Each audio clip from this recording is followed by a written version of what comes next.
Hi everybody, this is Jazz, aka Trend Trader for you.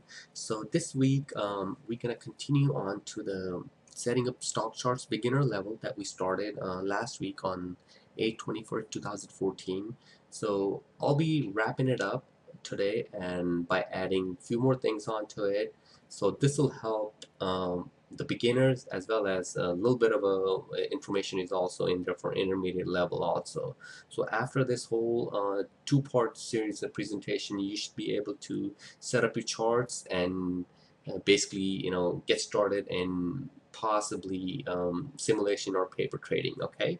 All right. So, well, just before I do that, I wanted to just go upon my disclaimer. All my teaching lessons contain solely my opinions of observation, which may contain errors or omissions of chart analysis and are provided for your information only. It should not be construed as a financial trading advice. I trade my personal account only. I do not manage a fund for other people. Please do your own due diligence before engaging in any trading activity. No part of teaching presentation may be reproduced or copied, and presentation of this material is the sole property of myself, and the sharing of my material is not permitted. Please comply with these rules and we'll always have a trustworthy relationship. Okay, so I'm just going to overview just for a couple minutes. This is what we did last week, setting up charts 101 beginner level, and we follow these all these steps. Okay, so we did cover by making up an account here on this website, which is a free trading platform where you can, as far as you can use it for swing trading or weekly kind of position trading basis. We created a new layout and saved it, and we did the candlestick settings, and we also made new tabs as far as the workspaces, and we also changed multiple tabs icon view to view all the same screen. Okay, we designated each chart setting for weekly, daily, and 60-minute. We also added 9 ETFs and also added all these. And I did show you how to add the price alerts, and this is the next video, okay?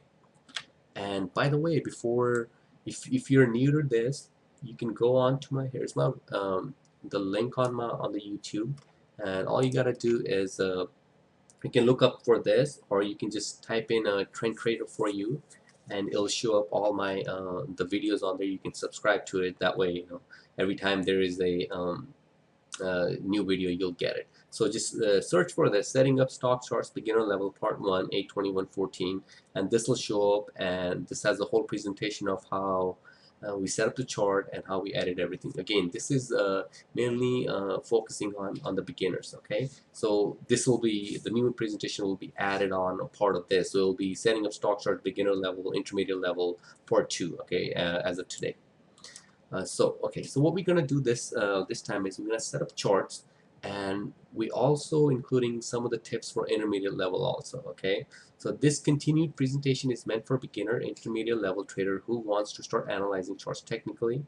At the end of this presentation, you will have the basic knowledge of adding indicators such as Bollinger Bands, volume, etc., to further advance your knowledge of chart analysis. So we'll open the previous one and we'll start adding all this. Okay, so let's go on here.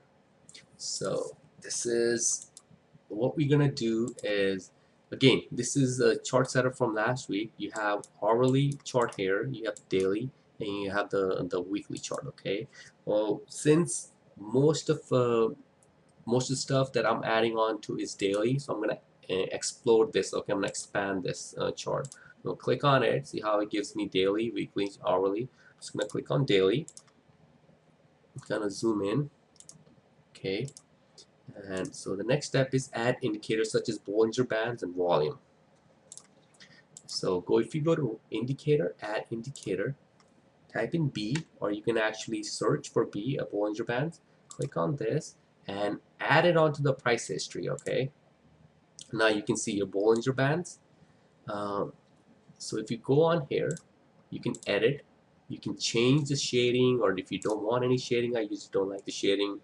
If you want the middle plot line in there, you can add that, which is a same as 20 SMA. You can change the colors of it. You can change it to red. You can change it to red, green, whatever you want. Okay, we'll just change it to something easy on the eyes. Let's do it green. Okay, actually green. Let's do, okay, yellow is good. All right, so we did that.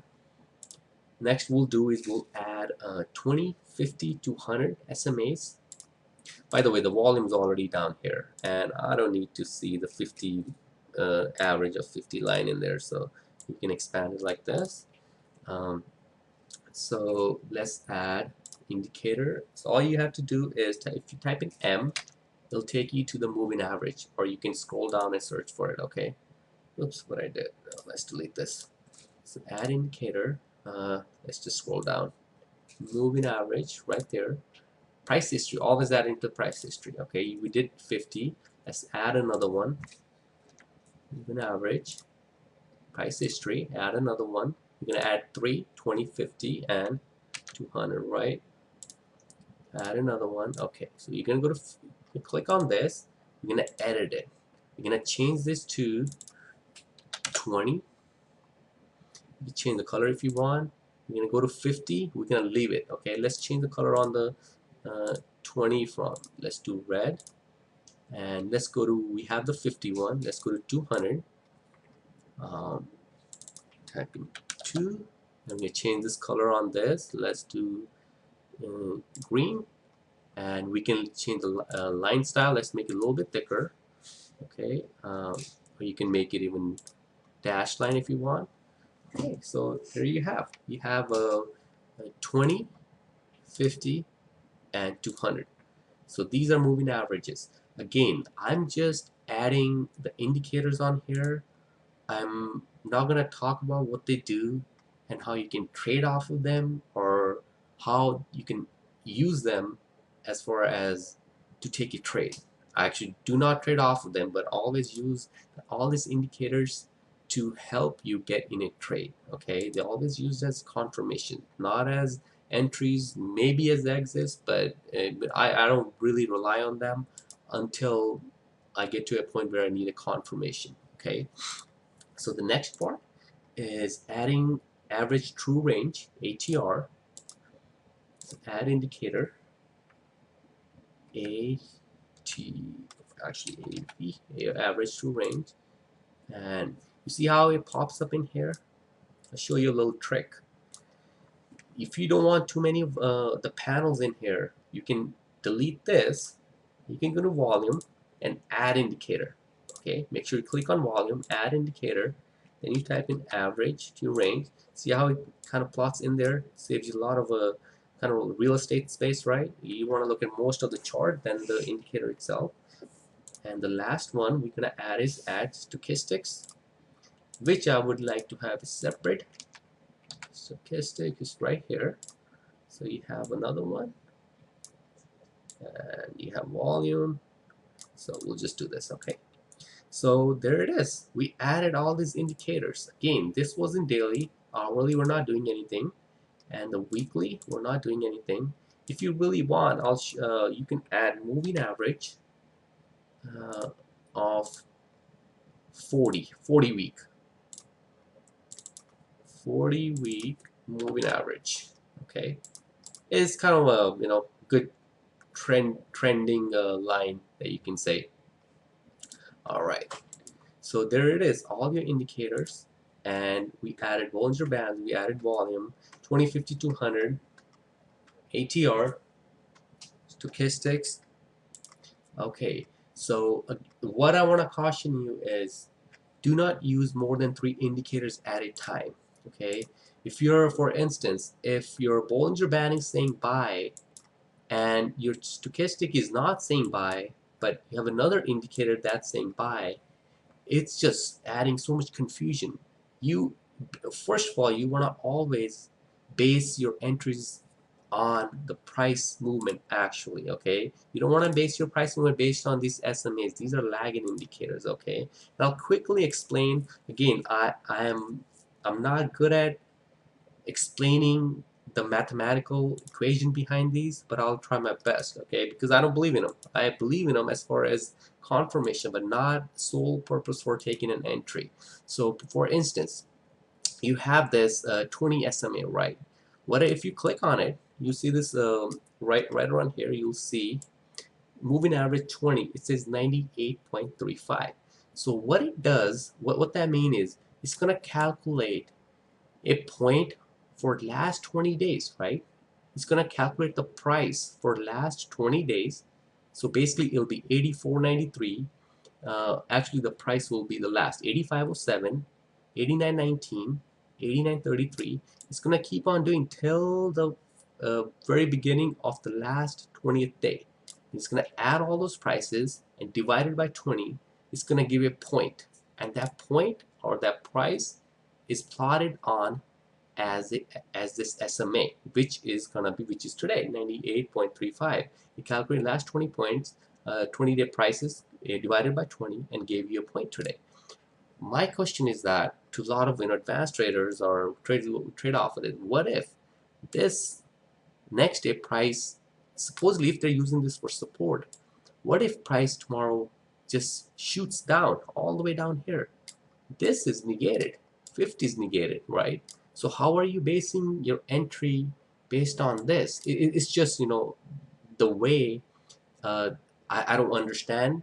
But if for most people it works, that is totally fine. They want to trade off of that, that's okay. I'll rather look for something else. I'll rather look for support and resistance levels, okay? So this is what Bollinger Band does. Bollinger Band tells you if it's overbought, if it's touching the upper line, it's overbought, right? If it's touching the lower line, it's oversold. Look at this, guys. If people were shorting just because GILD was touching this upper Bollinger Band, they've been getting killed. If they were shorting every single day just because they thought it was overbought, they've been getting killed every day.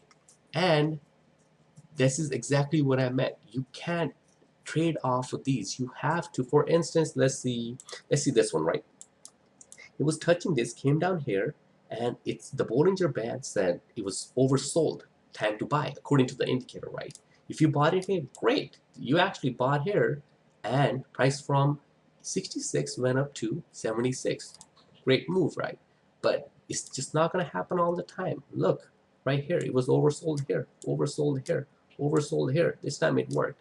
This is the only time it worked. How many times you had to take this trade before it really worked? So by the time you took this, and if you took all these 1, 2, 3 trades, this is the only time it worked. This is breaking even, right? So it's just that's one of the ways of why I don't believe in them, but I use them as a confirmation. So Bollinger Band, upper band is overbought, and lower band is oversold. Okay, and then you have the stochastic. It's a momentum indicator. So same thing again. If it's above 80, it's overbought. If it's below 20, it's oversold. And if you click on here, I haven't done this for a while. Edit. Actually, oh yeah, you see the levels. Actually, these are the lines. So this is 20 line. The red line is 20, and the upper line is 80. So if it's below this, it's oversold. See, actually, this one worked. So if you had your Bollinger Band and if you had your stochastic, both were saying oversold. But again, does it gonna work all the time? You could have another third indicator saying over not even nothing. It just could be like going sideways. So that's another thing. You only want to have 2 to 3 indicators on a chart. You don't want to clog up your chart. You want to make it a little bit smoother to read as far as on the candlesticks. Okay. Then you have an average true range. This is what I wanted to talk about. A lot of people they take trades. Trying to think of a trade. Uh, let's just see. Okay, let's just talk about this one. That if you look right into the box, it says average true range, right there, 150, 171 is the third one from the bottom, 158, 152. See how what that tells? Average true range. It means this stock moves. If you I'm just gonna scroll through. So actually went up to 2, but let's say 180 to about 2. So what average true range means is that the stock moves about $150 to $2 a day. It doesn't mean that it's going to move up $2 or down $2. All it means that it's going to have a fluctuation in a price movement, maybe from 150 to 250. So if you say this one, it's actually, let's do this.